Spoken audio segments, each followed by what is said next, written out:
Hey, what's going on, Game Weepers? This is Coach Cheese. These are the best 15 champions for patch 12.14. We will go through what's getting changed in 12.14, how these champions might get changed as well, but the bottom line is these champions are still going to be incredibly broken in the next week. So if you want to practice these champions, if you're not already, to get a head start on the competition, make sure you stick around for the whole video. But just before we do get into the video, one thing you guys have to do before you get into your next game is to download the Porofessor app linked in the description, because it allows you to quickly import the best room page used from the best players in the world on the champion you're picking. You don't have to make the room page, just one click of a button and bang, you're ready to go. But that's not all, because the app also allows you to scout your opponents, and the app will give you their stats, how well they play their champion, so you can know more about your opponent than they know about themselves. And the app also gives you an in-game overlay, so you can compare your CSing, your kill participation to your rank, or even challenger players like Faker. And there's a reason why 3 million people have downloaded this free application, guys. It's because it works. So get around it in Season 12. Those links are in the description. And like most of our countdowns recently, we're not actually really going to be counting down from 15 to number 1. I'm just going to give you 15 champions in no particular order, and you can work out for yourselves who is going to be the most broken champ in 12.14. So why don't we start by talking about Twitch. Now, this AD carry in 12.14, in my opinion, is not going to be as good in higher reloads, and the reason being is because there's going to be less sustain in the game. The Enchanter support mythics are getting nerfed, the sustain in the game is getting nerfed in terms of health potions, refillable potions. If you were playing Twitch and running Second Wind in a particular matchup against maybe something like a Caitlyn and a Xerath, Second Wind is another thing that's getting nerfed. So in terms of sustain in the bot lane, which is so important for Twitch, you need to get out of this and able to get to the late game. I think against really good players, it's just going to be way too oppressive to play this champion. But in the majority of elos still, Twitch will lethal tempo, Kraken Slayer, you deal so much damage and you're not going to get punished hard enough by maybe the new OP champions. For Twitch to be a worse pick, he's still going to be just as good, so that's why he's in this video. Now, following Twitch, why don't we talk about a champion who's actually getting hit in 12.14, this being Kayn. So for Red Kayn, the RAS version, so even though you're getting more HP per level, the passives heal, so when you deal damage to enemy champions, physical damage, you're going to be healing less from this. This is going down by 5%. So for Red Kayn, you will have less sustain, you will be less durable, but you'll actually be more tankier because of the HP, and RAS will still be an unkillable champion in 12.14 as well as 12.13, and the whole durability meta thus far. Now moving on, let's head to the bot lane here and talk about a couple of supports who are going to be really good because of the sustain changes. So because there's going to be less sustain in the game, just like I was talking about for Twitch, health potions nerf, refillable potions nerf, corrupting potion nerf, doesn't really matter for the bot lane, but for a champion like Xerath and also for a champion like Zyra, these two champions who have tick damage when they run Scorch, which is also getting buffed by the way. So if you're playing Xerath or Zyra with Scorch, your long range poke, your harass, it's going to stick to the enemy AD carry, to the enemy support way more. And let's be honest, these two champions are so annoying at the moment without all of these buffs. So it's going to be even more annoying to play against them in 12.14. And to be honest, you could even make a case for Xerath being the most OP champion, not just because of the Scorch buff and there being like less sustain in the game, but because of the buffs that came in a few patches ago. I don't think people really understood how OP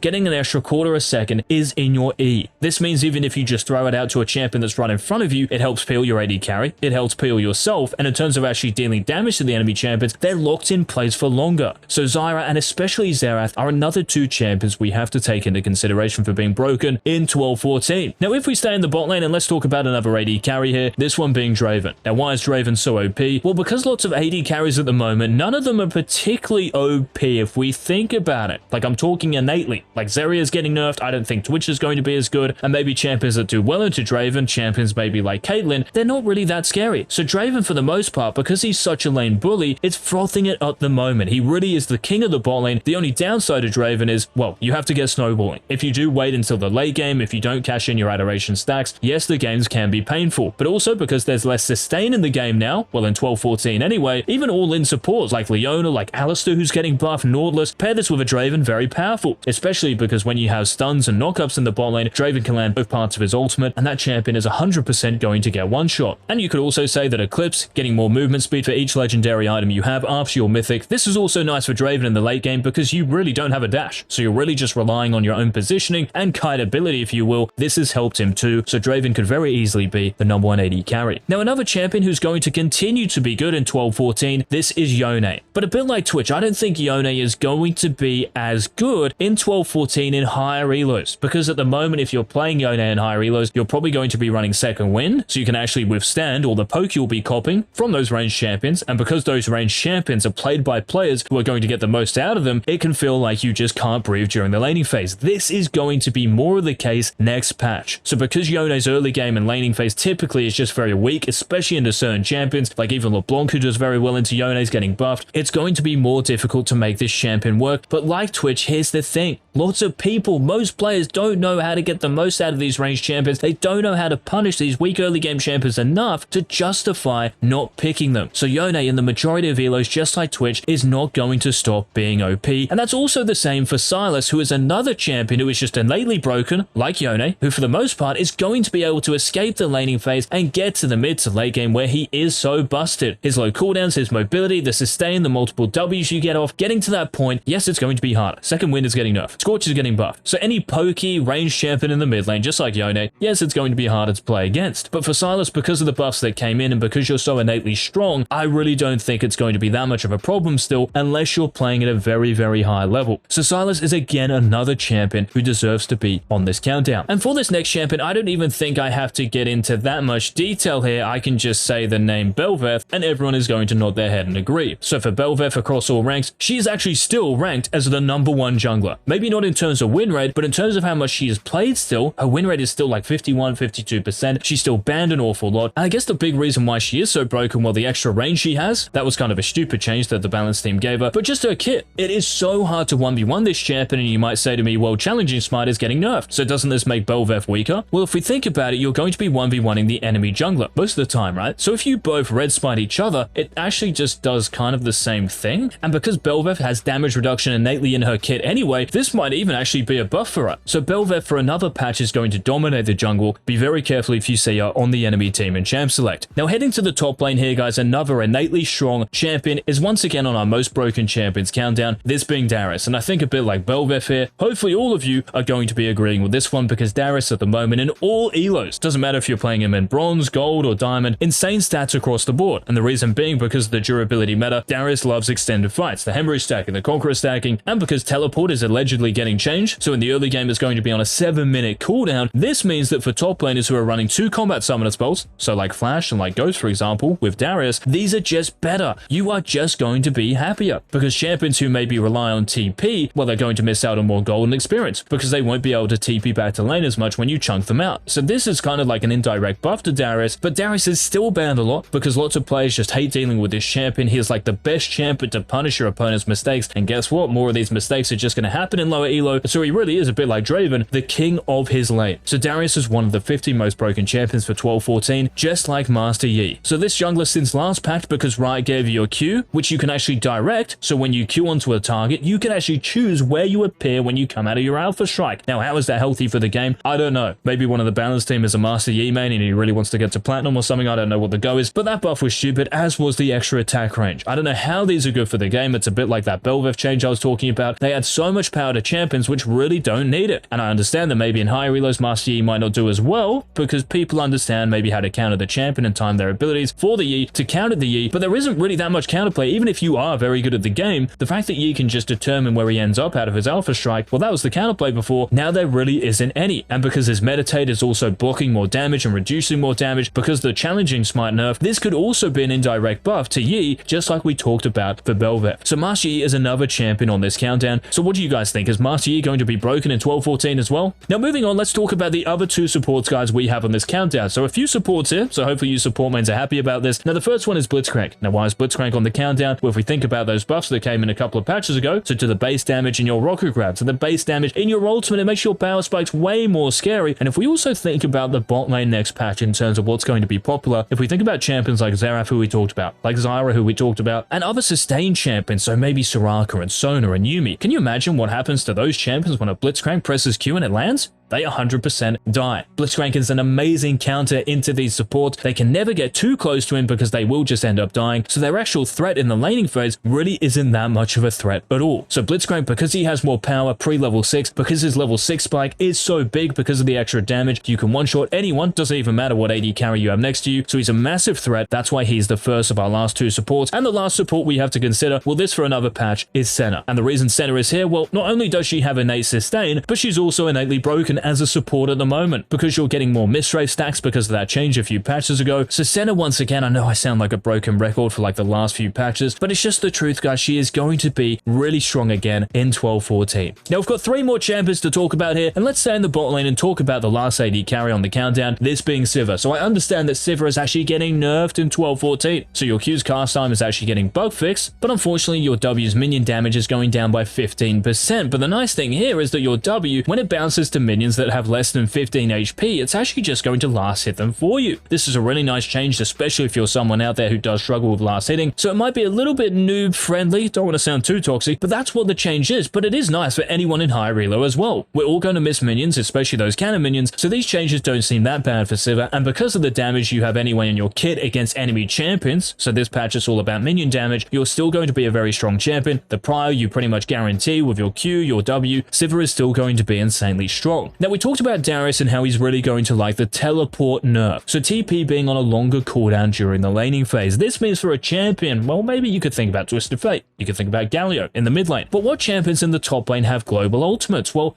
what about Shen? So because Shen, with his stand united, because other top laners running TP are not going to be able to affect the map as much as you in the laning phase, Shen's ultimate becomes even more valuable. Now, I understand that champions like Ornn or Malphite, who might be running teleport, are not going to TP to the bot lane anyway. It doesn't matter like what the cooldown is, but it does give Shen more breathing room to move around the map because these champions can't TP to lane to make him miss as many minions. So for Shen in 12-14, you are going to be less punishable, and even at the moment, you're very strong. You have so many builds that you can go. Even the new Divine Sunderer is good on Shen, especially if you're snowballing or against a very tanky champion in the top lane. You've got Frostfire Gauntlet with Titanic Hydra. You've got Chem Tank with Redemption. That build is still very strong. So there are a bunch of item choices for Shen, and he's got really good win rates at every single elo. So he is the penultimate champion we have to consider. But the last champion, guys, on this countdown is a champion who got buffed in 12-13, who is not really getting affected by anything in 12-14, which is really good for all you Fiddlesticks players. And for Fiddlesticks in the jungle, the champion is just tearing up Summoner's Rift. So because you have more damage in your ultimate, which is really the big thing, and more AP scaling in it, so once you do get to the late game and you're 3-4 items deep, you will be obliterating enemy teams. And because there is less sustain in the game, there's less healing, because healing is getting nerfed. This is huge for Fiddlesticks, and we should also maybe mention here that your Q, the fear duration, this is also going to help you, but also your teammates, because when you go in there with your ultimate and you fear them with your Q, they are going to be able to catch up and secure more kills. So it's going to be an amazing patch, another amazing patch for Fiddlesticks. So watch out for the Crowstorm in 12-14. And guys, those were the 15 most broken champions for next patch. Any thoughts, any comments? Let me know down below. Are there any other champions you would consider to be as broken, if not more broken, than the ones we mentioned? Please let us know. And until our next Season 12 upload, this has been Coach. Peace.